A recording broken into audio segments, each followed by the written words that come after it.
Today I am finishing packing because I am heading down south to my parents shortly, tomorrow. It takes a few days to get organised because although I prefer to travel lightly, I am also self-employed, so I am invariably working. It's not a holiday when I go down there. I take work to do and I still have to keep on top of everything while I'm there. So it's really a change of scenery, and it's obviously a chance to catch up with family. I only get to go down there 4 times a year. I go down every quarter because it's a long way. It's a 500-mile round trip, which is why I go down for at least a week. A week's really about all I can manage because we start to get under each other's feet after a while. And I'm used to living alone, and I like living alone, so it's hard work being 24 hours a day with other people. But it's rare that I do actually go down for a week, so I just learn to manage what I'm doing. And we all kind of go off and do our own things anyway, because my parents are retired now. They're around.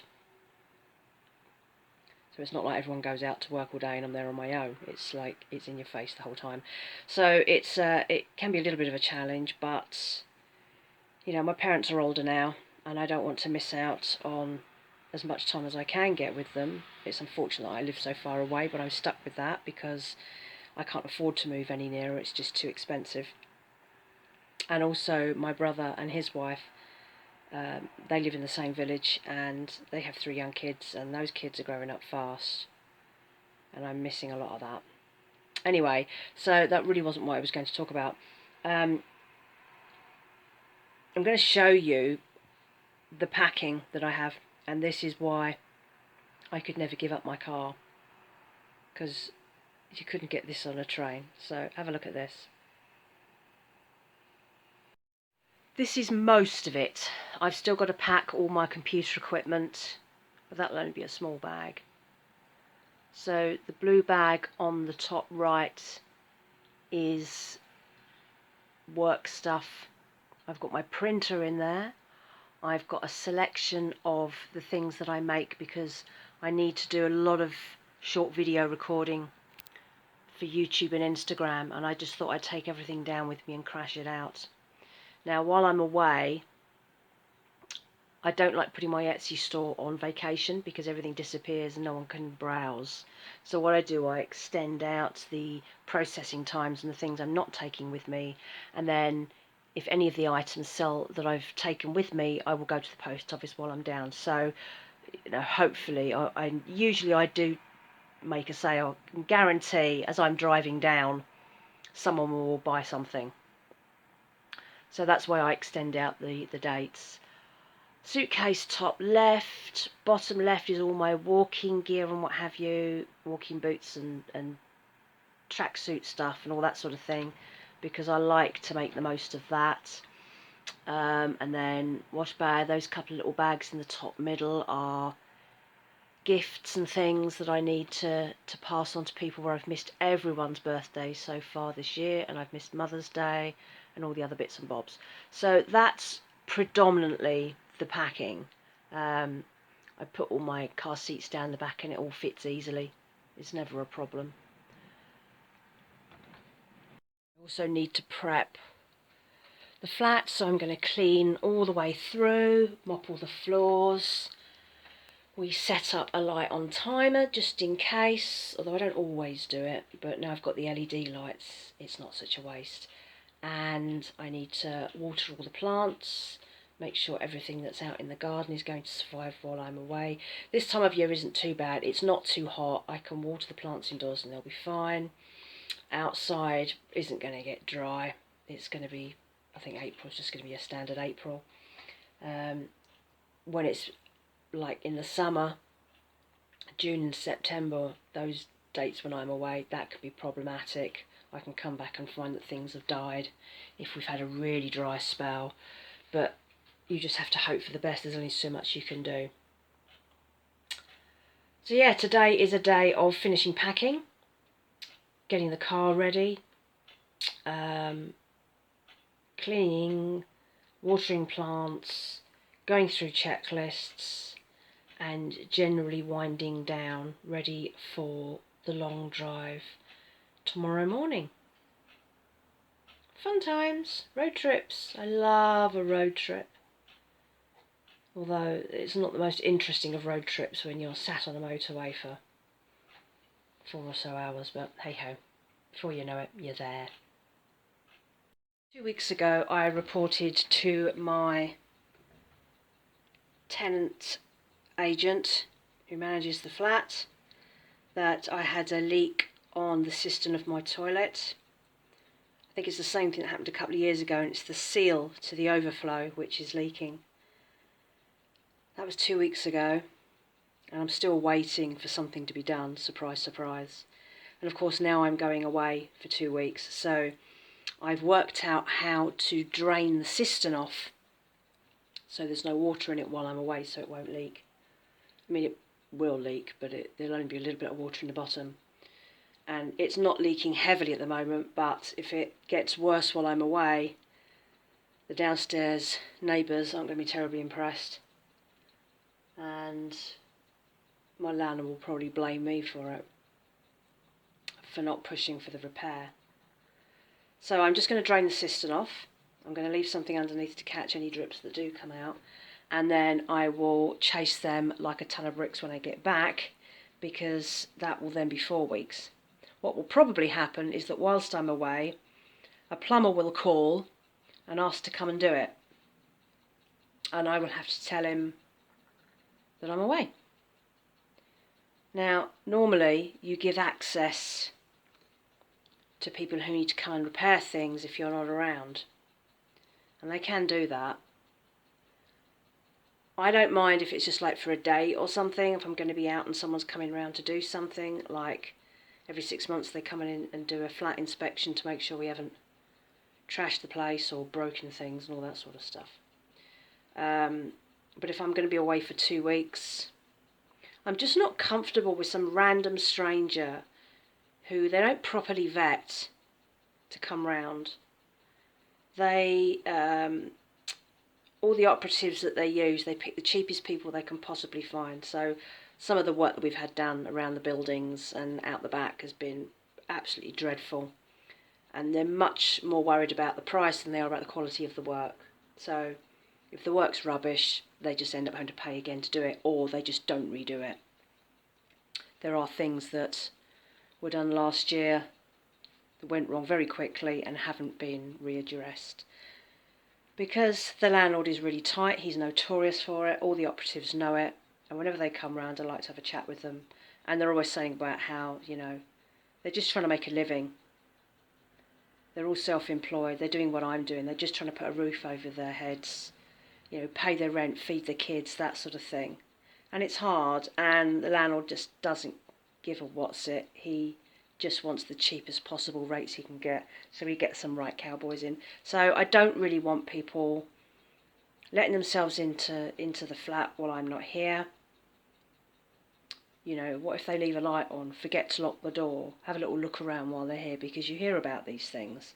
So I've already said I don't want to give them access if I'm not here.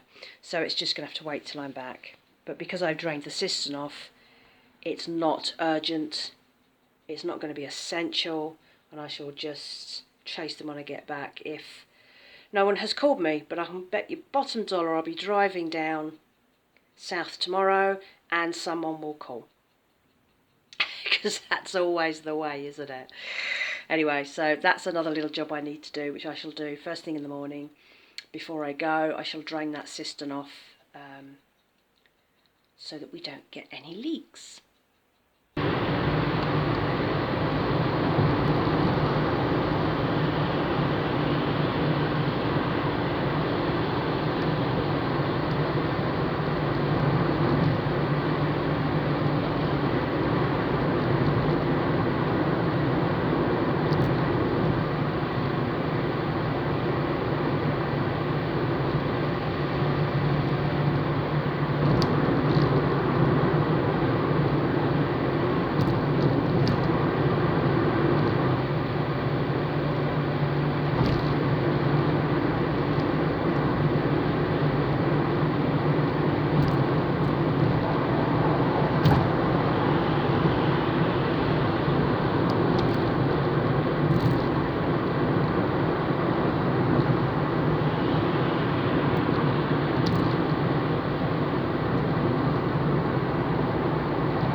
This morning I am just heading into the village because one of my cashback apps has got a freebie, and we're not very well connected for supermarkets down here in the south, but the village has a co-op and that's where the freebie is.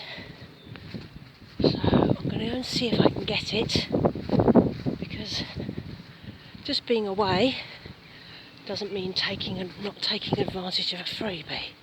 So let's see if we can find it.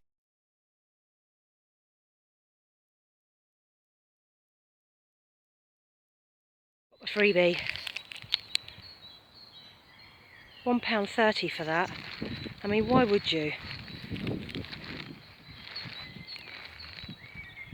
Stupid amount of money for a tiny little bar. But as a freebie, it's great. So thank you, Checkout Smart, for providing me with a snack. I'm going to head home now because it's blooming cold. Today I am heading out to do a little bit of shopping for my parents and to pick up a couple of things on one of my cashback apps. It was my birthday last week, and some of them offer you a freebie on your birthday month, so I'm going to go and see if I can get that. I'm also going to top up with petrol before I return home next week. It's just easier while I'm about to do everything at once. So I'm going to have a little natter while I drive. It's been a very quiet trip. I haven't done very much. I've shown you probably the most interesting bits. The rest of it has been me on the dining room table at my parents' with my laptop, trying to continuously work on my Shopify shop, which you will find over on my other YouTube site. Yesterday, me and my dad went for a walk to have a look at a new housing estate that's being built here. They've shut down a local private hospital. It's being converted into flats, and then they're building more houses and flats around it. The problem is that not only have they carved up a lovely chunk of southeast countryside to do it, surprise, surprise, because houses are more important than the environment, they won't be affordable, so don't get excited about that. This is a very expensive area, and the execs will no doubt get them all. I sound like a bitter non-homeowner, don't I? Actually, I don't really care, to be honest with you. Because they're going to own a house anyway, but it's a disaster really. They've plonked it in the middle of nowhere because this hospital already existed. It's in the middle of a lovely piece of woodland, which is now no longer a lovely piece of woodland. There are no proper facilities, so the roads are in and out. There are 2 lanes in and out, and when I say lanes, I am talking tiny little back lanes where you cannot pass 2 vehicles. And when we went there, they were still building the whole place, so it's just all construction workers, and it was a nightmare watching them all jostling, trying to get past each other. The lanes are in poor condition. They can't be widened because of the way they are, so that's going to be interesting. There are also no real facilities because the hospital's already there. I would imagine they have some initial access to putting in utilities like gas, electric, water, that sort of thing, but in the area there's nothing. This village, when it was built, had all the amenities built for people who didn't have cars, who just wanted to stay on the village. So it had a lovely little shopping centre, all the bits and pieces you needed, and it's gone to rack and ruin over the years.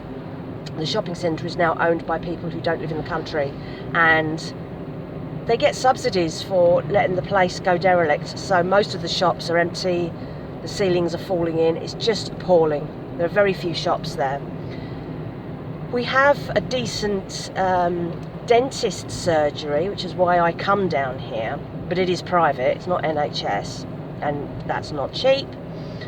The schools are fit to bursting because they weren't designed for the many, many thousands of families who now live here with several children, so not everyone gets in, and the doctor's surgery might as well not be there.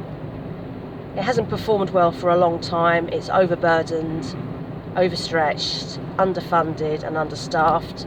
During COVID, they were, like most surgeries, quick to shut down and go to Zoom only, and they have never gone back to in-person appointments. You can't get an appointment at the local surgery. If you have an actual problem, they tell you to drive or somehow get half an hour down to the nearest A&E. There is no doctor's provision here anymore. So I don't know what all these people are going to do. You can't go and register with another doctor because you're covered by this one in the area. So of course people are going without care. And it's really a crisis point now. I don't know what's going to happen. I suspect that eventually they will shut the doctor's surgery that they have here and expect people to disperse further afield into other areas. But it's very poor provision, considering we have a wide varied, large population of young families right up to the elderly, and there is no NHS doctor's care here anymore. It's absolutely dreadful. So things, constant, and this isn't just here. These problems are everywhere. I totally get that. But having lived here for all but 2 of my 49 years, you really see how the place has changed as populations have changed, as people have changed, as demographics have changed, and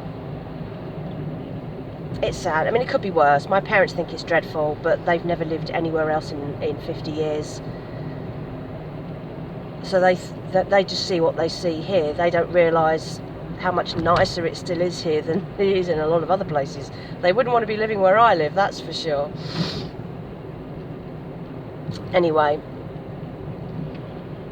it's the way of the world, unfortunately. Nothing seems to work in this country anymore. I was chatting to my hygienist yesterday, who comes from Poland. She says, you go back home over there and everything just seems to work the way it's supposed to. You come over here and she comes back and it's like nothing works. Literally nothing seems to work anymore. Our systems are so intrinsically broken, and the problems in the system are so buried so deep within the networks and within the systems that it's almost impossible to deal with now. I don't know where you'd even start. I think you'd have to just scrap everything and start again from scratch, which of course you can't do when you're talking about things like an NHS system. I don't know that there are actual solutions other than limp on, because I don't know. Anyway, I have arrived at my first destination, which is the supermarket. So I'm going to go and do my shop. And I think that's all the update I shall do for now. I think I've run out of things to say, which is quite unusual for me, but be blessed with that. Catch you later. I've just been to the local farm shop, which is one of Mum's favourite places.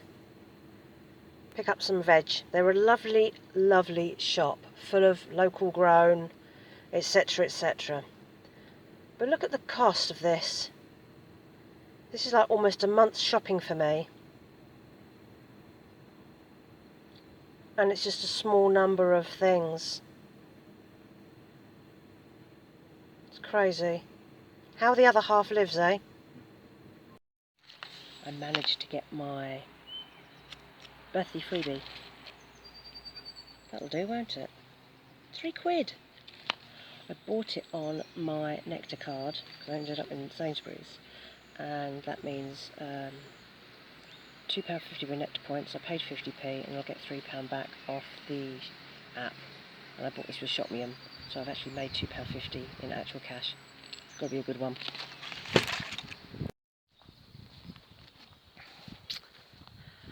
I am in the second week of my trip away now, and it's not been that interesting. Several days ago, I did something really stupid. Picked up and carried a really heavy bag and put it down at a really awkward angle angle, sorry, and I've put my back out. And I should know better, because I've had back issues for most of my life. I have sciatica, which I started getting as an early teen. As I've got older, it's got better. It doesn't happen as often. I tend to get over it quicker. But this was a particularly stupid thing I did, and I'm paying the price now.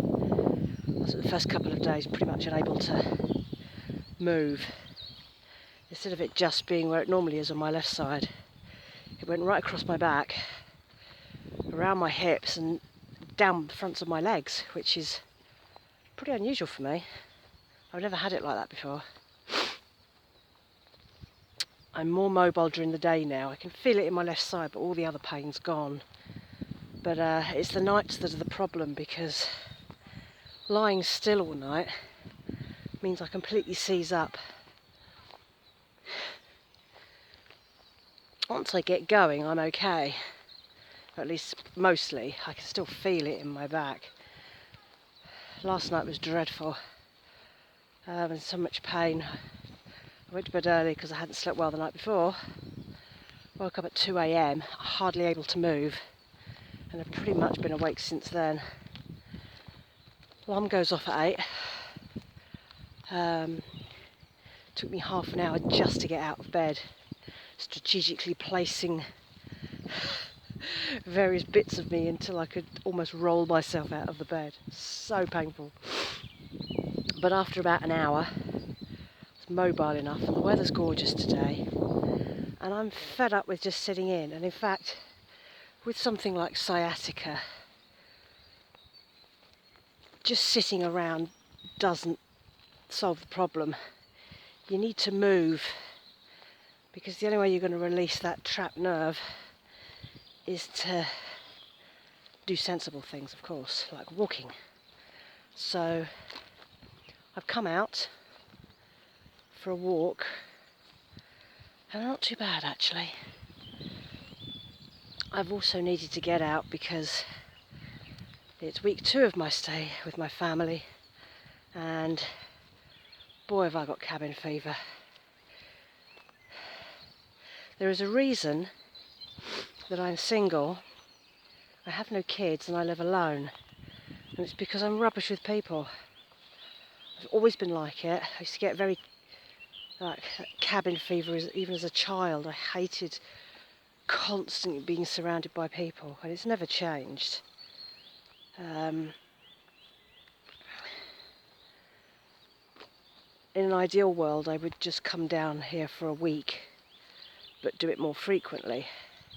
Because I'm so far away, it tends to be 2 weeks, and it's been longer this time because of Easter.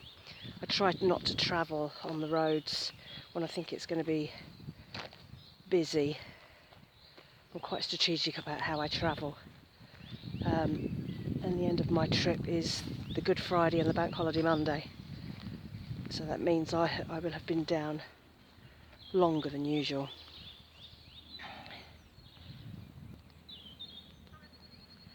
As I'm sure many of you and many people can relate, when you're quite different to your family, it makes conversations potentially quite volatile.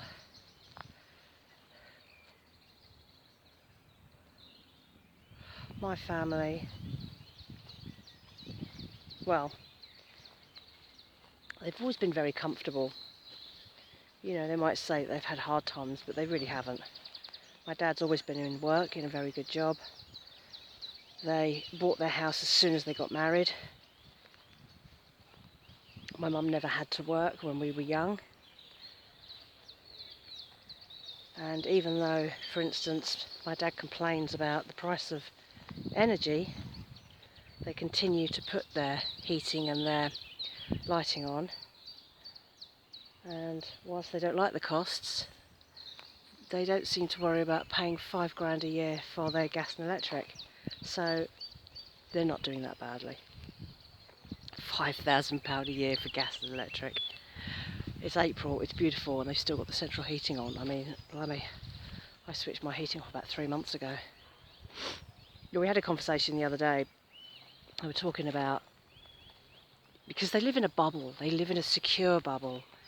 You know, where they live here, where I am now, is, I wouldn't say is affluent, and I'm sure there are plenty of people in houses here who are struggling, who are behind on mortgages, who are not using their gas and electric.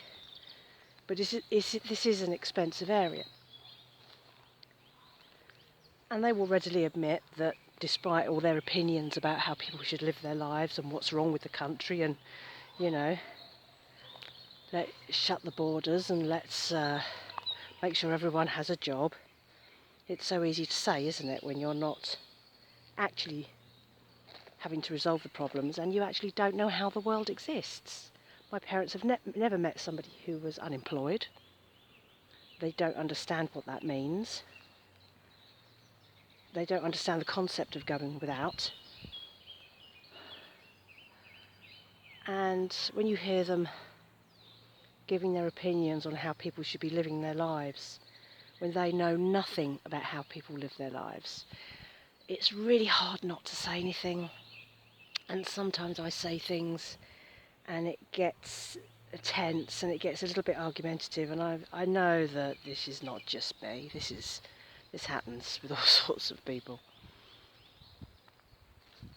But it just seems to me, it's so easy to find out about things. I mean, I follow so many people on YouTube now who, you know, van lifers, people who, you know, the employed homeless. And I tried to explain this concept to my parents that, you know, you think this country's bad. It's no worse than anywhere else. I mean, Europe, particularly France and Germany, has a terrible problem with the working homeless. There are people in full-time jobs who are sleeping on the street. People who, you know, are sleeping in converted garages and in their cars. And they don't understand how you can have a job and still have to do that. Bearing in mind as well, my parents paid off their mortgage, like, I don't know, 15, 20 years ago. They don't know how much things cost anymore. And I know they look dimly on the fact that I rent, but they don't understand the concept that you can't get a mortgage. Because to them, that only happens to poor people.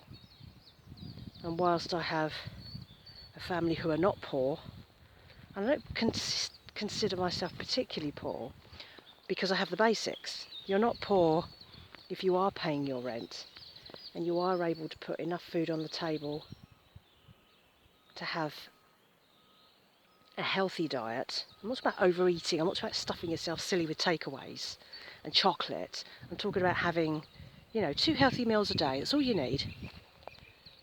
And whilst I do keep my heating off a lot and my electricity off a lot, and I try to use as little water as possible, I think of that as a frugal thing, not a poor thing.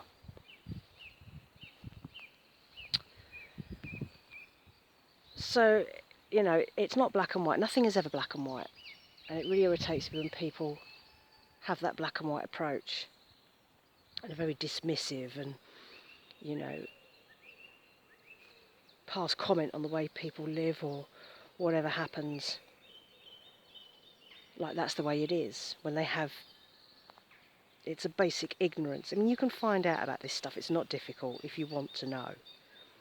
But I think a lot of people are happy to just cast aspersions on people because it doesn't affect their lives, I guess.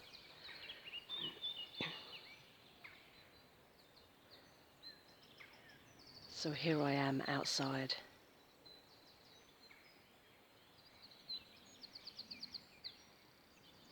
This is the local meadow. It used to be the common land of the village before they built all over it. So you could bring your cattle and your sheep and your horses down here and graze the public lands.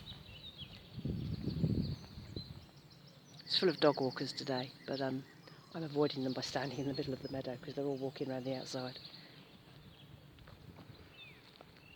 I think I was reading an article, and then I saw something on YouTube about how it's good for you to get out of being comfortable.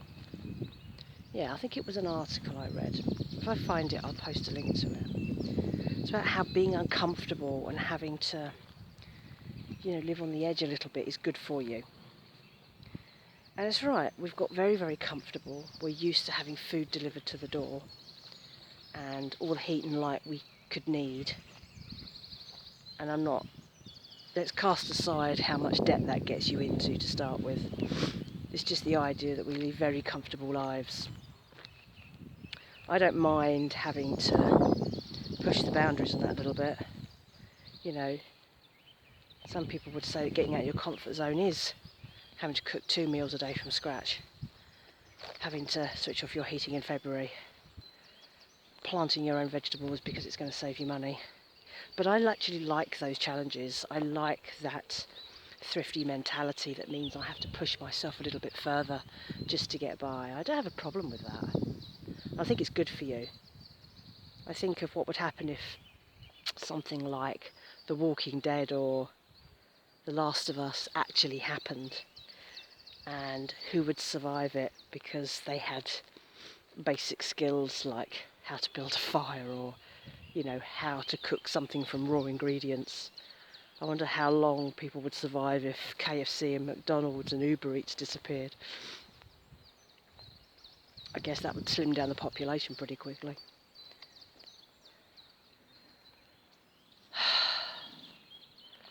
The world is just bonkers, and people have always been very divided on opinions. But when you take the concept of my parents' attitude and the way they talk about things, when they don't really have any concept of anything, really, beyond what they know, which is, spending a fortune at Waitrose, putting on the heating whenever it suits you, and, spending 60, well, probably more than that, on Easter eggs. The Easter egg purchases were crazy this year. I didn't buy anything for Easter. I don't see why you should have to pay an extra £7 or £8 for something just because it's in the shape of an egg. It's just chocolate. It's ridiculous. Anyway, so there's that.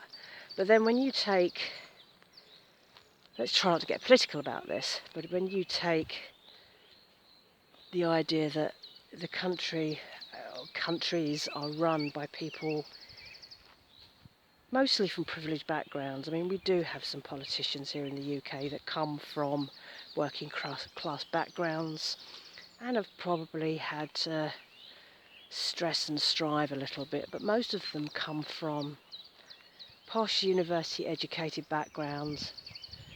They've never had to live hand to mouth, they've never had their electricity cut off, and yet they're making decisions for people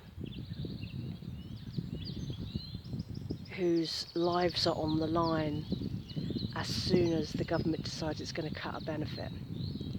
Now, I've spoken before fairly recently about how I have a financial crisis coming, which is that I know working tax credits are going to be stopped. Well, it said end of 2024, but I've now read something that says 2024-2025 tax year. But it's not just working tax credits, which are a legacy benefit they're trying to get rid of. There's all sorts of other benefits that were around at the time that they're trying to get rid of. So some of the unemployment schemes. And I know that the idea is that anyone who's eligible will end up on the absolutely dreadful universal credit. And that the idea is that more people than ever will not be eligible for universal credit, people like me, which gets us all off of benefits, which of course is a government priority, because giving money to people who are clearly too lazy to work, because why else would you do it, is a priority for them. But it's going to leave a lot of people who are not eligible for universal credit for all sorts of reasons, with a lot less money. And that doesn't mean that they're all going to suddenly go out and get full-time jobs and be happily ever after. It means that those people will get into more debt, they will get into more financial stress. This will cause more financial hardship for families. It'll break more families apart. It's bound to increase the suicide rate, and you may well have people dying in their own homes because they're starving to death. I'll post a link to that article as well, because I think I saved that one as well.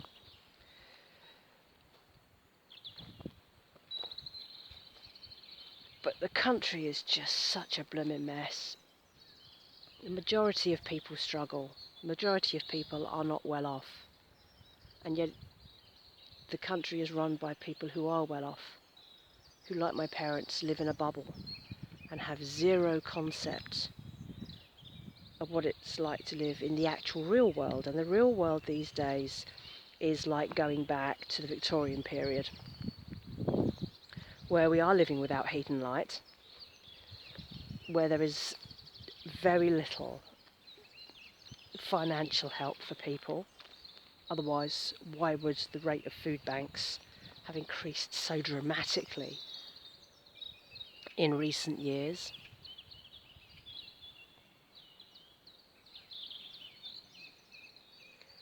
And I don't know how it's going to get any better, because given the pandemic, which has seemingly stripped the country of all of its economy, depending on who you are, of course, I can't see how anything is going to get better. How does it?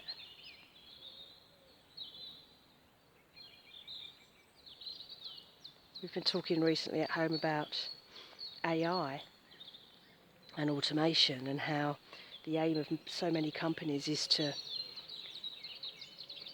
make production cheaper, make companies cheaper to run. And the way you do that is by bringing in automated systems and AI so that you don't have to employ staff.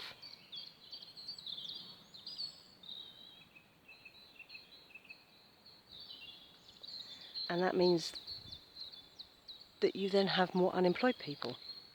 And then where do they go for jobs? And the types of jobs that they'll be doing will be even worse paid, and maybe 0 hours contracts, which come with no holiday pay, no sick pay, no anything really, no pension. We are going to have an epidemic of poor pensioners in the coming years, thanks to 0 hours contracts, thanks to self-employment, and thanks to unemployment, because people are going to be living on the state pension, which, if I continue to pay into mine through my national insurance as I always have done, I'm going to get something like, I think it's something like £781 a month to live on, which actually is better than I get now, which is a bit bonkers. But of course we're talking 2041 I'm supposed to retire, but I'm sure that will change. Lots and lots of pensioners are still working, having to go back to work. So we're going to end up with no pensionable age at all, because it won't be practical. And we're going back to the days before the state pension was brought in, when you worked until you died. And we have less community and less family community now. So when you look at, say, my grandparents, who, when my grandmother's mother was elderly and too ill to live on her own, she moved in with them. She moved in with my grandparents and was cared for by them until she died. And she lived until she was 97. She didn't give up. But people don't do that now. Kids would rather shove their parents in care homes. They want their parents to sell their houses so that they can get on the housing ladder, which is bonkers. I know my parents have friends whose kids have forced them into remortgaging or selling their houses so that they can get on the housing ladder, and now the parents who now need financial help because it's put them in financial straits, kids are nowhere to be seen. And I think that's really vulgar that people would do that. And as I keep saying, if you buy a house and you get a mortgage, that house is not yours until you have paid off the mortgage. Theoretically, you are paying rent until you own it. And most people will never own their houses outright because they upgrade, they move, and you're constantly adding to that mortgage puddle of money that you owe. So many people may never pay off their mortgages.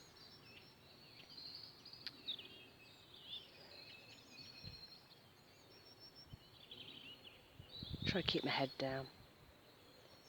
I will try for the rest of the time that I'm here to shut up and not get into these conversations, because they're no-win situations when you're talking to people who don't understand really what you're talking about.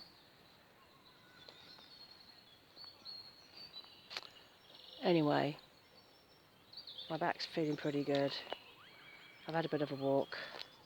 I'm going to wander a bit more, and then I'm going to go home and try to behave and not air my opinions, because it does no good whatsoever. It achieves nothing. It's no point. 0 point. But at least I've managed to get out and calm down a bit, because I really needed to get some me time, some space.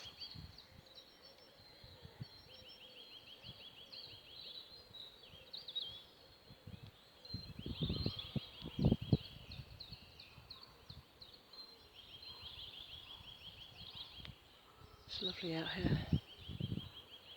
Anyway, so this will probably be the last bit that I shall do on this entry. I separately recorded my first walk when I first arrived,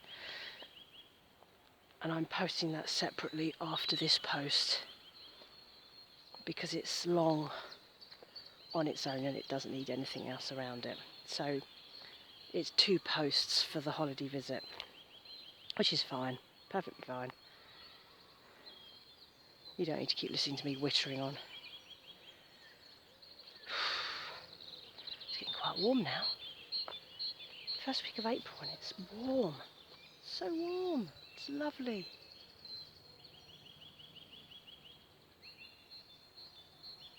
Right, I think that's it for me.